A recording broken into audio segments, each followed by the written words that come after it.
वंदे मातरम भैया बहनों।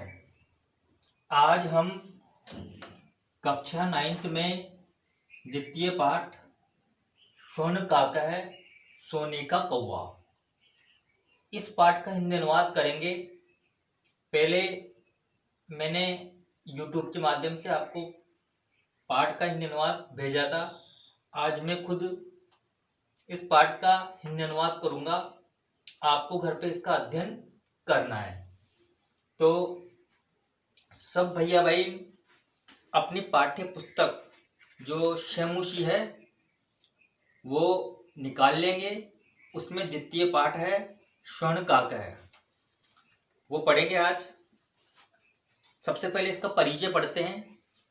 परिचय है, प्रस्तुतो अयम पाठ है श्री पद्म शास्त्रिणा विरचितम विश्व कथा शतकम इति कथा संग्रहात गृहीतो अस्ति। प्रस्तुत पाठ, यह प्रस्तुत पाठ श्री पद्म शास्त्री द्वारा लिखा हुआ विश्व कथा शतकम नामक कथा से लिया गया है। अत्र विविध राष्ट्रेषु व्याप्तानां शतम लोक कथानां वर्णनम विद्यते।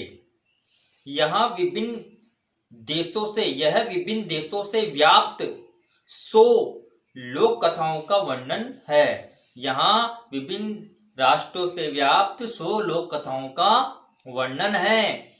ऐसा कथा वर्म बोलते म्यांमार देशस्य श्रेष्ठा लोक कथा अस्ति। यह कथा म्यांमार देश की श्रेष्ठ अच्छी लोक कथा है।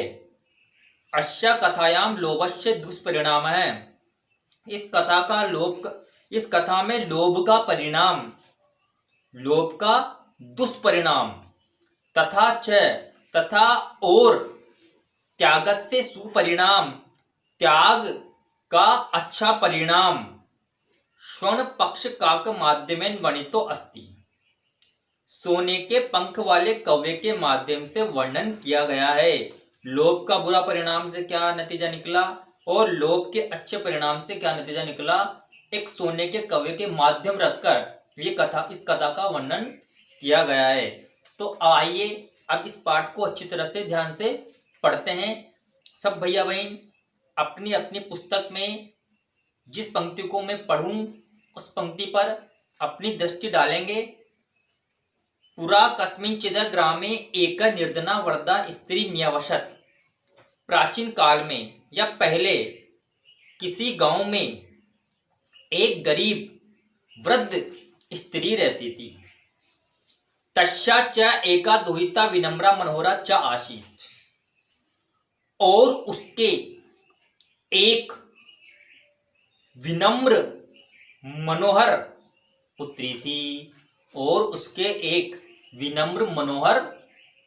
पुत्री थी। एकदा माता स्थल्याम तंडुलान निक्षिप्य पुत्री आदिशत। एक दिन माता ने थाली में तंडुलान चावलों को निक्षिप्य रखकर थाली में रखकर पुत्री को आदेश दिया। एक दिन माता ने थाली में चावलों को रखकर पुत्री को आदेश दिया, सूर्य तपे तंडुलान खगेभ्यो रक्ष है।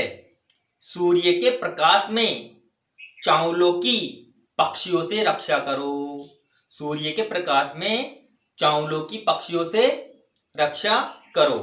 किंचित कालांतरम एको विचित्र काकः समुड्डे तस्य समीपम आगच्छत।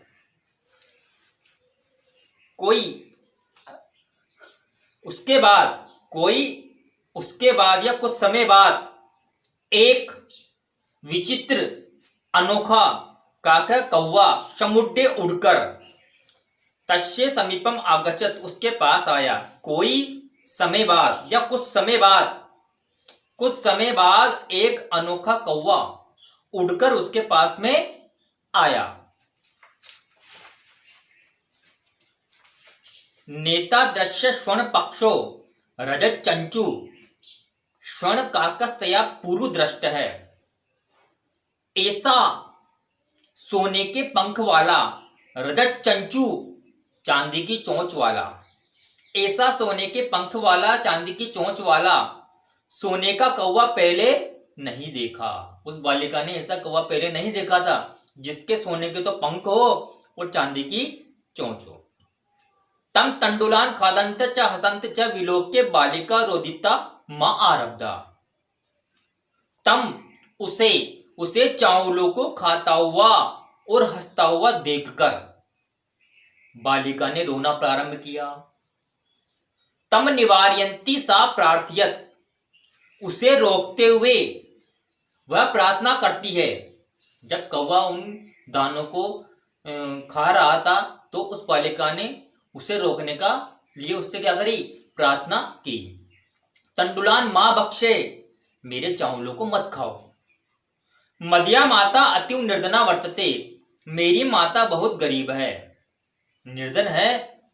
स्वर्ण पक्ष काका प्रोवाच, सोने के पंख वाला कौवा बोला, प्रोवाच ने बोला, मां शूच है, दुखी मतो, उदास मतो।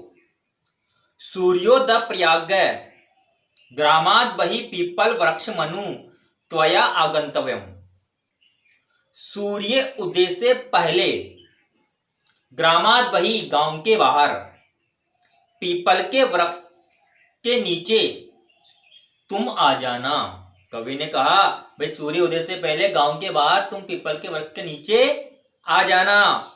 अहम तुभ्यम तंडुल मूल्यम दास्यामी, मैं तुम्हें चावलों का मूल्य दूंगा। ऐसा सोने के पंख वाले, चांदी की चोंच वाले कौवे ने बोला उस बालिका से। प्रहर्षिता बालिका निद्रामपि न लेबे, प्रहर्षिता प्रसन्न हुई बालिका को नींद भी नहीं आई, अर्थात उसने नींद को भी प्राप्त नहीं किया।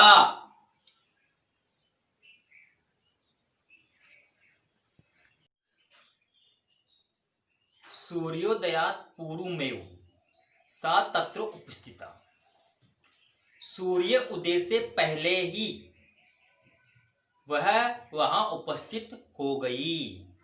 वृक्षोपरीश विलोक्य सा च आश्चर्यचकिता संजाता, यत तत्र स्वर्ण में प्रसादो वर्तते। वृक्ष के ऊपर स्वर्ण में प्रसादो, सोने से बना हुआ महल, वृक्ष के ऊपर सोने से बना हुआ महल, विलोक्य देखकर, वृक्ष के ऊपर सोने से बना हुआ महल को देखकर वह आश्चर्यचकित हो गई। वृक्ष के ऊपर वह सोने से बने हुए महल को देखकर आश्चर्यचकित हो गई, अचंभित हो गई। यदा काका सहित्वा प्रबुद्ध स्थिता तेन स्वर्ण गवाक्षा कथितम अहो बाले।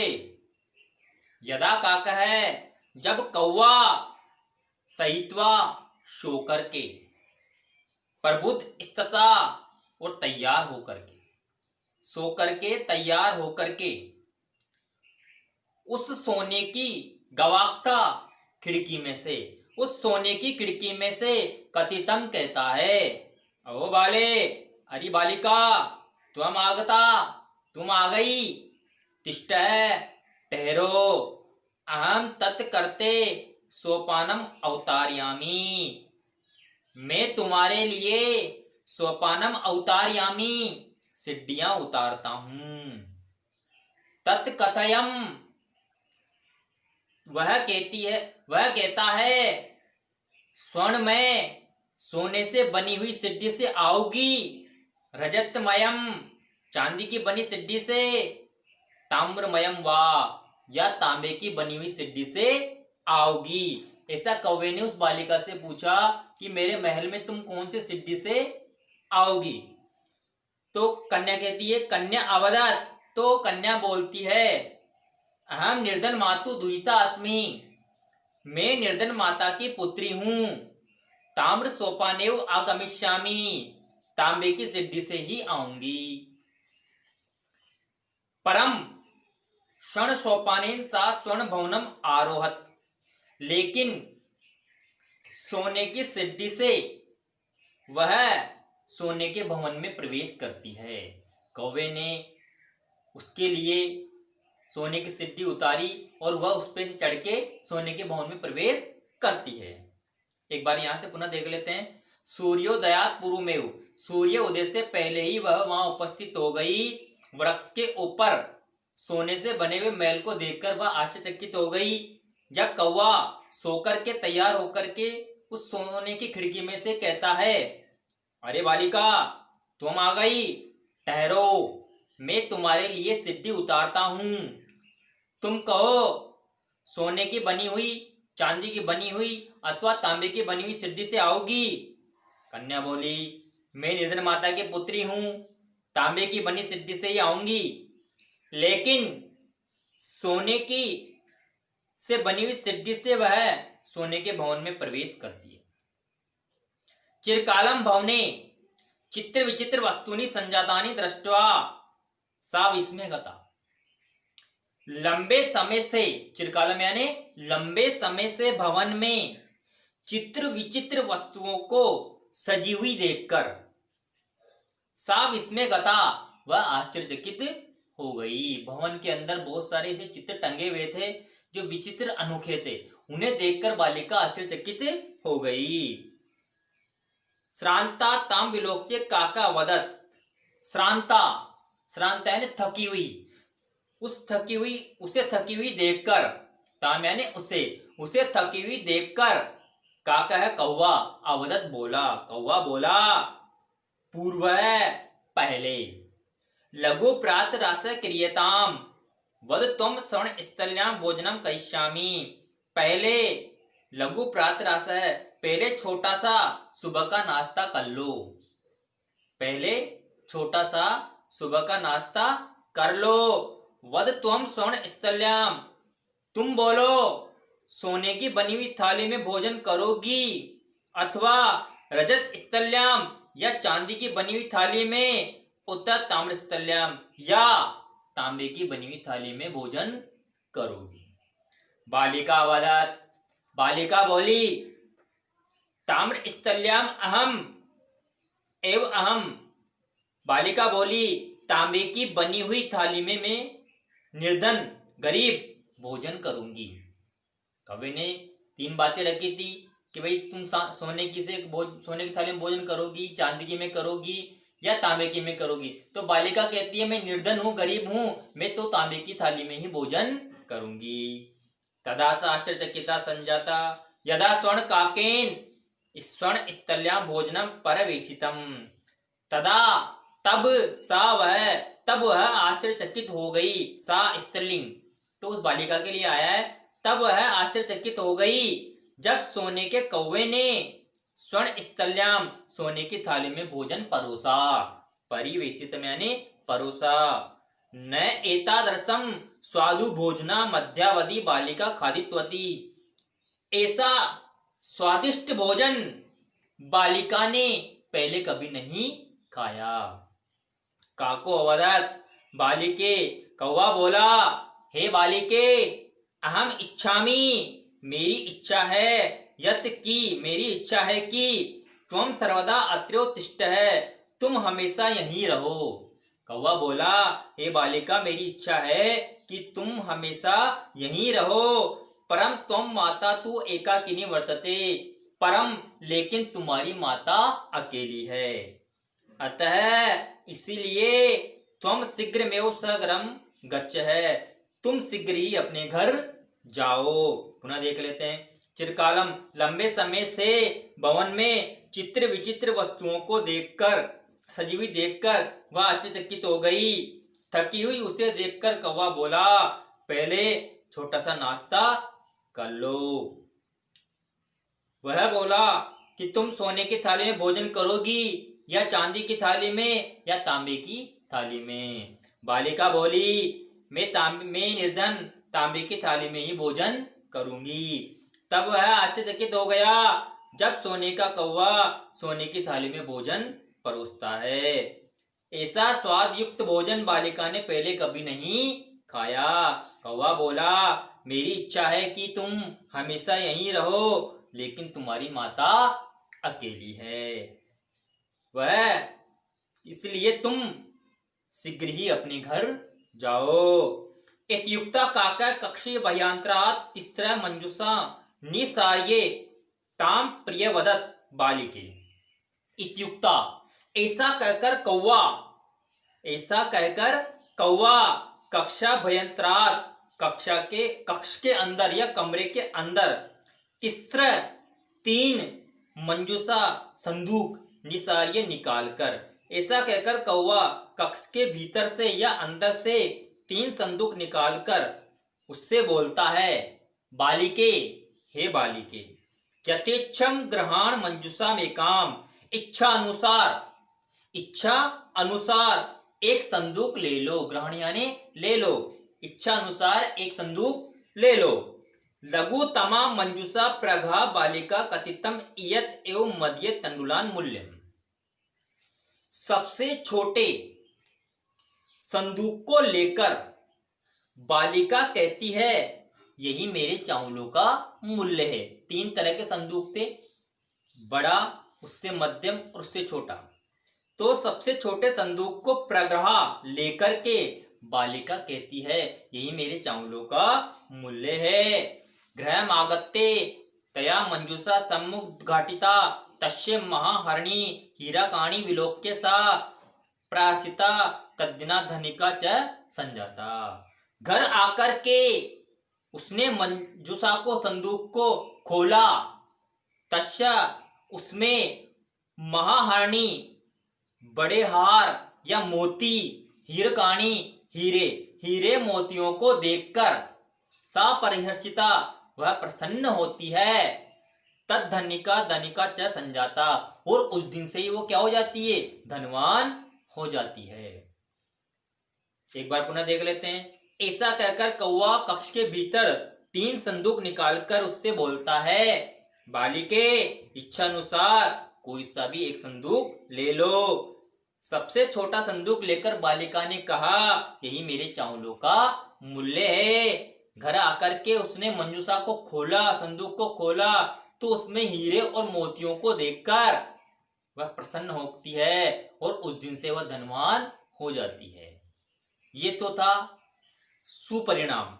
लोभ का दुष्परिणाम और सुपरिणाम के बारे में बताया गया था कि उसने बालिका ने लोभ नहीं किया तो उसको सुपरिणाम मिला है। तो अब आगे देखते हैं इस कथा के बारे में। तस्मिन्यौ ग्रामे एका अपरा लुब्धा वृद्धा निवसत। उसी गांव में एक दूसरी लुब्धा लोभी वृद्धा रहती थी। उसी गांव में एक दूसरी लोभी वृद्धा लालची वृद्धा रहती थी। तस्या अपि एका पुत्री आसीत। उसके भी एक पुत्री थी। ईर्ष्या सा तस्य स्वर्ण काकस्य रहस्य ज्ञातवती। ईर्ष्या से या नफरत से वह उस सोने के कौवे को रहस्य को जान जाती है। ईर्ष्या से वह उस सोने के कौवे के रहस्य को जान जाती है। सूर्य तपे तंडुलान निक्षिप्य तया अपि स्वसुता रक्षार्थ नियुक्ता। सूर्य तपे, सूर्य के प्रकाश में चावलों को रखकर वह भी अपनी पुत्री को रक्षा के लिए नियुक्त करती है। सूर्य के प्रकाश में चावलों को रखकर वह भी अपनी पुत्री को उनकी रक्षा के लिए नियुक्त करती है। तथैव स्वर्ण पक्ष है, वही सोने के पंख वाला काका है कौवा। तंडुलान भक्ष्यन तामपि तत्रैवाकर्यात्। वही सोने के पंख वाला कौवा चावलों को खाकर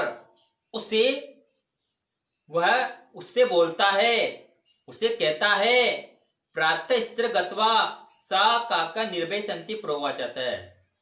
प्रातः वह कहने का मतलब है कि तत्यो स्वर्ण पक्ष है काका तंडुलान।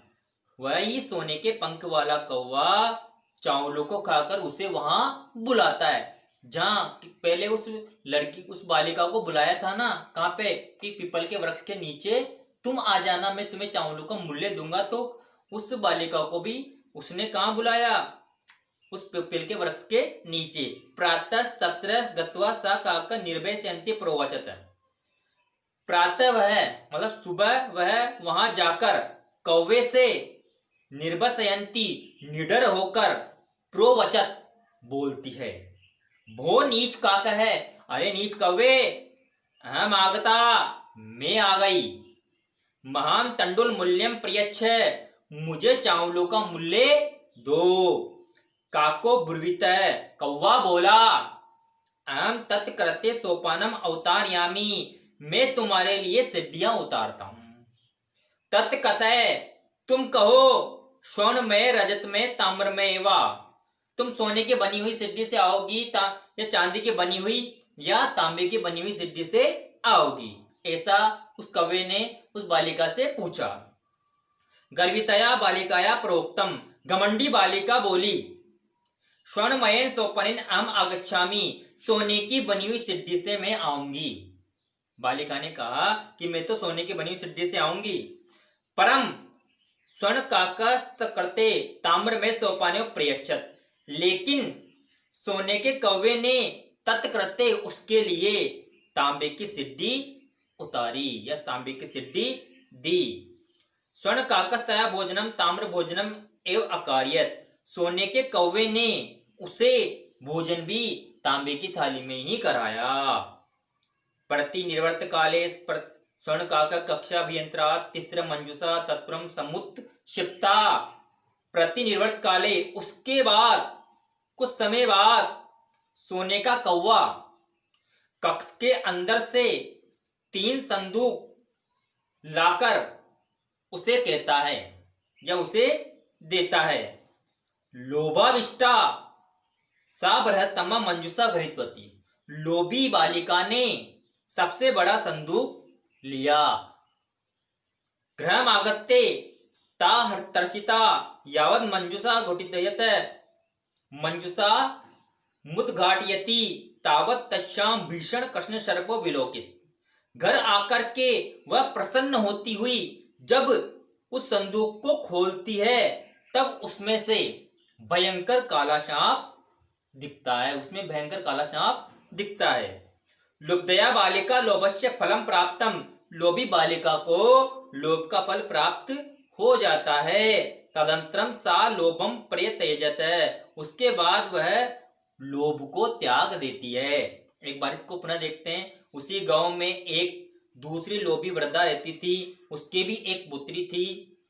ईर्ष्या से वह सोने के कौवे के रहस्य को जान जाती है। सूर्य के प्रकाश में चावलों को रख करके वह अपनी पुत्री को रक्षा के लिए नियुक्त करती है। वही सोने के पंख वाला कौवा चावलों को खाकर उसे वहां बुलाता है। प्रातः वह वहां जाकर कौवे से निडर होकर बोलती है, अरे नीच कौवे, मैं आ गई, मुझे मेरे चावलों का मूल्य दो। कौवा बोला, मैं तुम्हारे लिए सिद्धि उतारता हूं, तुम कहो सोने की बनी हुई, चांदी की बनी हुई, तांबे की बनी हुई। घमंडी बालिका बोली, मैं तो सोने की बनी हुई सिद्धि से ही आऊंगी, लेकिन सोने के कौवे ने उसके लिए तांबे की सिद्धि उतारी। सोने के कौवे ने उसे भोजन भी तांबे की थाली में ही कराया। उसके बाद कुछ समय बाद सोने का कौवा कक्ष के भीतर से 3 संदूक लाकर उसे देता है। लोभी बालिका सबसे बड़ा संदूक लेकर जाती है। घर आकर वह प्रसन्न होती हुई जब उस संदूक को खोलती है तब उसमें से भयंकर काला सांप दिखता है या निकलता है। लोभी बालिका को लोभ का फल प्राप्त हो जाता है। उसके बाद उस दिन से उसने लोभ को त्याग दिया। ये तो थी पार्ट 2 स्वर्ण काका वाली कथा। अब आगे वाले पार्ट का अध्ययन करेंगे। आपको इस पार्ट का अध्ययन करना है और जिन भैयाओं ने पहले नहीं किया उस पार्ट का अनुवाद अब करना है। धन्यवाद भैया बहनों।